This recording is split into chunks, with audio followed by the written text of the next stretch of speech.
ঋণের বোঝায় যারা জর্জরিত, বিষ্ণু ইসলাম চমৎকার একটা দোয়া শিখিয়েছেন। এক সাহাবীর নাম আবু উমামা, নামাজের ওয়াক্ত ছাড়া উনি মসজিদে যেয়ে বসে আছে। বিষ্ণু বললেন, কিরে আবু উমামা, নামাজের তো ওয়াক্ত হয় নাই, মসজিদে কি?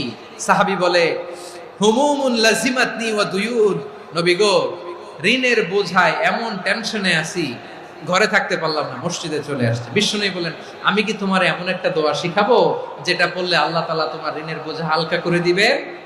আবু উমামা বললেন, ইয়া রাসূলুল্লাহ, অবশ্যই শিখাবেন। বিষ্ণু বললেন, তাহলে তুমি পড়বা, আল্লাহুম্মা ইন্নী আউযু বিকা মিনাল হাম্মি ওয়াল হাযান ওয়া আউযু বিকা মিনাল জুবনি ওয়াল বুখল ওয়া আউযু বিকা মিন গালাবাতিদ দাইনি ওয়া কাহরির রিজাল।